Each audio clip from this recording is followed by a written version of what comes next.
मशरिक़ वस्ता में मौजूद अमरीकी फ़ौजियों के मोबाइल फ़ोन्स उनकी मौत का सबब बनने लगे। अमरीकी फ़ौज ने अपने फ़ौजियों से मोबाइल फ़ोन ज़ब्त करना शुरू कर दिए। इसकी वजह क्या है और कैसे मोबाइल फ़ोन्स उनकी मौत का सबब बन रहे हैं? इस बारे में अज़हर अली ख़ान से बात करते हैं। अज़हर भाई, अमरीकी फ़ौजियों के मोबाइल फ़ोन ज़ब्त किए जा रहे हैं, इसकी वजह क्या है, हमारे नाज़रीन को बताइएगा। असल में हो ये रहा है कि मुख्तलिफ़ जगहों पे मुख्तलिफ़ बेसिस पे हमले करता है ईरान। जब ये हमले हो रहे होते हैं उस दौरान अमरीकी फ़ौजी बदहवास हो जाते हैं, भगदड़ मच जाती है, भागना शुरू कर देते हैं एयर बेसिस पे मुख्तलिफ़ कमरों में, मुख्तलिफ़ जो उनके हॉल्स हैं उसमें। तो वहाँ पे वो कोशिश करते हैं कि वो किसी तरह से वीडियोज़ बनाना शुरू करें। ये वीडियोज़ बनाते हैं और उसके बाद जब हमला वगैरह ख़त्म हो जाता है तो उसके बाद ही अपने प्यारों को भेजते हैं कि देखो ये सूरत हाल थी, बहुत ख़राब हालात थे, इस तरह से हमला हो रहा था, मैं ऐसे भागा था और उसमें आगे पीछे जिस तरह भागते हुए मोबाइल फ़ोन हिल रहा होता हाँ, है। तो वो बिल्कुल। बड़ा सनसनीखेज़ किस्म की वीडियो होती है, घर वाले देखते हैं और भी आगे 4 कज़न्स को, दोस्तों को शेयर करते हैं कि देखो ये सूरत हाल है। तो वहाँ पे जो एयर बेसेस हैं वो अब इंतहाई गैर महफूज हो गई हैं इनकी फ़ौजियों की बेवकूफ़ियों की वजह से, क्योंकि अमरीकी फ़ौजी जब ये सारी वीडियोज़ भेज रहे हैं तो वो शेयर हो रही हैं, ईरान तक भी पहुँच रही हैं। ऑब्वियसली जब वीडियोस शेयर होंगी तो वो फिर सोशल मीडिया पर वायरल भी होंगी, वायरल होंगी तो ईरान तक भी पहुंचेंगी, ईरान तक भी पहुंचेंगी तो ईरान उन वीडियोस का मुकम्मल तौर पर जायज़ा लेगा और जायज़ा लेने के बाद ये तय करेगा कि अच्छा भाई, कौन सी एयर बेस पर कौन सी जगह बच गई है, अब हम उसको निशाना बनाते हैं। ऐसा ही, मुझे तो ऐसा ही लगता है। बिल्कुल ऐसा ही है। असल में ये यहाँ जहाँ पे बैठे होते हैं वहाँ पे अचानक जब हमला होता है ये आवाज़ सुनते हैं, एक्सप्लोजन सुनते हैं तो ये भागना शुरू करते हैं।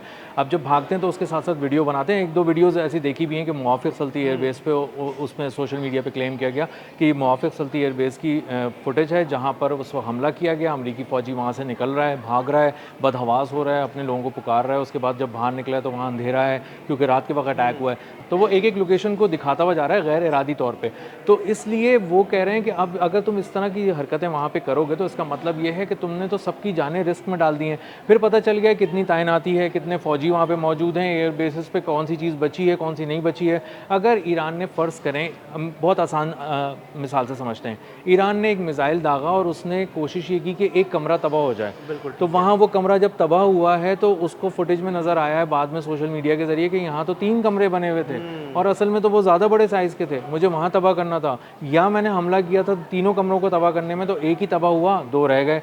तो इसका मतलब ये है कि ईरान जिस अपनी सैटेलाइट के ज़रिए भी जिस तरह से वो मदद हासिल करके देख रहा है, अपनी ह्यूमन इंटेलिजेंस भी अगर थोड़ी बहुत उनकी हुई तो वो उस तरह देख रहा है। तो वो अमरीकी फ़ौजियों के मोबाइल फ़ोन से भी उन बेसिस को झाँक रहा है और ये सबसे खौफनाक है क्योंकि वहाँ से जितनी आसानी से वो वीडियोज़ बना के वो कर सकते हैं, दुश्मन तो वहाँ मौजूद ही नहीं है। बिल्कुल। तो वो यानी वहाँ से खतरा हो गया है। वीडियोस बन के मंजरे आम पर आने का मतलब ये है कि आपकी इंस्टॉलेशन सारी वो ईरान के सामने आ गई। सब ईरान कॉम्प्रोमाइज़। को पता लग गया, सारे राज पता लग गए, रास्ते पता लग गए कि भाई कौन-कौन से रास्ते हैं, इंस्टॉलेशंस कौन सी हैं, कौन सी तबाह हुई, कौन सी बच गई और दोबारा उन्हें निशाना बनाया जाएगा। बिल्कुल ऐसा ही है और ख़ास तौर पे उन्होंने इस बात पे भी ज़ोर दिया है कि जब ये भाग के कहीं छुपते हैं तो वो जगह भी पता चल जाएगी कि असल में वो जगह कहाँ थी जहाँ सब जाके छुपते हैं। तो अगली दफ़ा वो पहले कमरे पे बाद में वार करेंगे, पहले उस जगह पे करेंगे जहाँ ये छुपते हैं। अच्छा, ये सब चीज़ें जो हवाई नहीं हैं, ये बाकायदा तहरीरी तौर पे मिलिट्री ट्रूप्स के साथ शेयर हो रहा है। जो उनके एडमिरल ब्रैड कूपर हैं, जो इंतहाई सीनियर मिलिट्री कमांडर हैं, उन्होंने कहा है कि भाई इस तरह की चीज़ें मत करो वरना हम फंस जाते हैं, इससे आप ईरान की हेल्प कर रहे हैं। तो अमरीकी फ़ौजी अपनी बेवकूफ़ियों की वजह से ईरान की मदद कर रहे हैं और वो इस हद तक मसला बढ़ चुका है कि अब उन्हें तहरीरी तौर पे लिखकर एक-एक उस फ़ौजी को जो ऑलरेडी सर्विस में 20-20 साल से 15-15 साल से, उसको फिर वही बात समझानी है कि देखो इस तरह की चीज़ें छोड़ दो।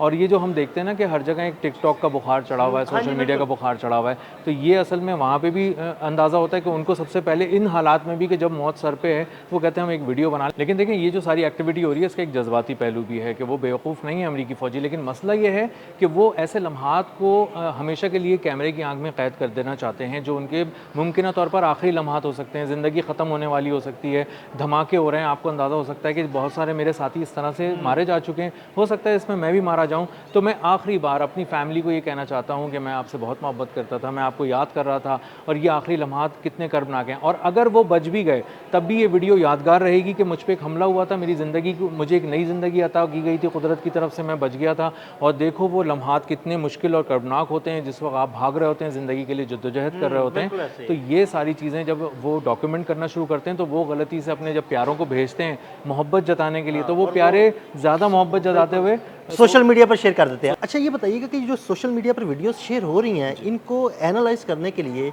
ईरान की जानिब से क्या एआई का इस्तेमाल भी किया जा रहा है? देखिए असल में बात ये है कि जब ये वीडियो सामने आ गई हैं और आपने उसको सोशल मीडिया पे पोस्ट कर दिया, तो इसका मतलब ये है कि आपने ओपन सोर्स को दे दिया इंटेलिजेंस को। अब इसका मतलब है दुनिया में एक बच्चे से लेके, एक नौजवान से लेके, एक आईटी एक्सपर्ट से लेके, एक खातून खाना से लेके, ईरान और दीगर जो कोई भी समझता है अमेरिका को अपना दुश्मन या अमेरिका की फ़ौज को पढ़ना जानना चाहता है, वो इन वीडियोज़ को देखेगा। अब चूँकि आम आदमी की निस्बत पूरे मुल्क और उनकी फ़ौजें ताकतवर होती हैं, इसलिए वो उसको स्पेशलाइज सिस्टम्स के ज़रिए गुजारती हैं, एक पूरे प्रोसेस से गुजारती हैं। वो आर्टिफिशियल इंटेलिजेंस का भी हो सकता है, वो मुख्तलिफ़ किस्म के मिलिट्री सॉफ्टवेयर्स भी हो सकते हैं। वहाँ से जब गुजारते हैं तो वो ये देखते हैं कि धूप किस एंगल से पड़ रही थी, बिल्कुल। क्या टेम्परेचर होगा उस वक्त, अच्छा ये किस वक्त की फुटेज है, रात में क्या सूरत हाल है। और ज़ाहिर है रात के जिस मंज़र को, हो सकता है, मैं एक बात आईटी एक्सपर्ट तो नहीं हूँ, लेकिन मैं ये समझता हूँ कि जिस रात के मंज़र को मैं अंधेरे के तौर पे देख रहा हूँ, हो सकता है उन्हें कोई रोशन करके कुछ चीज़ों को देख लेता हो, तो उन्हें अंदाज़ा हो मुझे तो सामने कुछ नज़र नहीं आ रहा अमरीकी फ़ौजी की वीडियो में, या हो सकता है कि वहाँ सामने एक इमारत, जब मैं इसको रोशन करके देखूँ किसी सॉफ्टवेयर के ज़रिए, किसी ऐप के ज़रिए, तो पता चलेगा कि ये तो रोशन हो के अच्छा ये वाली भी कोई बिल्डिंग थी, सामने एक बिल्डिंग थी, हमें उसको भी तबाह करना चाहिए था और अगले हमले में उस पर मिसाइल दाग दिया जाता है। उसपे भी मिसाइल दाग दिए जाते हैं। तो असल में आप इसको यूँ ले लें आसान तौर पे समझने के लिए कि नाइट विजन गॉगल्स जो होते हैं, जो पहले नहीं थे, तो अंदाज़ा होता था कि रात के वक्त तारीकी होती है, लेकिन जब उसको पहनना शुरू किया लोगों ने तो अंदाज़ा हुआ कि रात के वक्त भी दिन का समा होता है, आप पूरे हर टारगेट को देख चीज़ सकते नज़र हैं। आ रही होती है, बिल्डिंग्स नज़र आ रही होती है, अपने टारगेट्स नज़र आ रहे होते हैं, इंसान चलते फिरते नज़र आ रहे होते हैं। इसीलिए जो एडमिरल ब्रैड कूपर हैं, वो आम लोगों से इतने ज़्यादा परेशान नहीं है, लेकिन उनको ये पता है कि दुश्मन की फ़ौज अगर इस चीज़ को देख रही है तो किस लेवल पे जाके वो उसको एनालाइज करना शुरू करेगी, और उसके बाद जो वो अपनी मिलिट्री स्ट्रेटजी हो सकता है बिल्कुल चेंज कर दें। मिसाल के तौर पे वो कह सकते हैं कि मुवाफ़िक़ सल्ती एयरबेस पे अगर अटैक करना है तो उसके जनूबी हिस्से पे नहीं करना, उसके मशरक़ी हिस्से पे करना है, शुमाली हिस्से पे करना है। अब चेंज कर दो चीज़ें, क्योंकि हम पहले जिस जगह को समझ रहे थे कि यहाँ बड़े पैमाने पर कोई हैंगर्स बने हुए, उन हैंगर्स में कुछ भी नहीं है, हमने देख लिया वीडियोज़ के अंदर, असल माल तो उन्होंने कहीं और छुपाया हुआ है। तो इसलिए इन वीडियोज़ की बहुत ज़्यादा अहमियत है, और इसीलिए इस बात को अमरीकी फ़ौज को तहरीरी तौर पर एक फ़ौजी को बुला के कहना पड़ रहा है, और ख़ास तौर पर ये भी कहना पड़ रहा है कि आपके फ़ोन अब जब्त कर लिए जाएंगे अगर आपने इस तरह की कोई चीज़ की।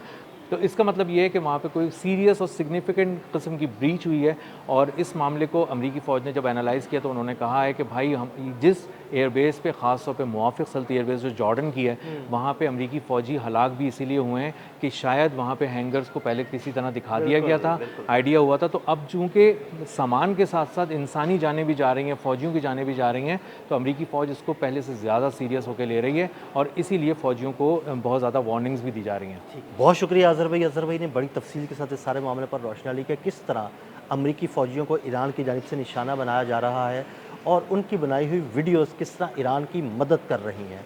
मज़ीद अपडेट्स के लिए हमें फ़ॉलो करते रहें। अदील अहमद और अज़हर अली ख़ान को इजाज़त दीजिएगा। अल्लाह हाफ़िज़।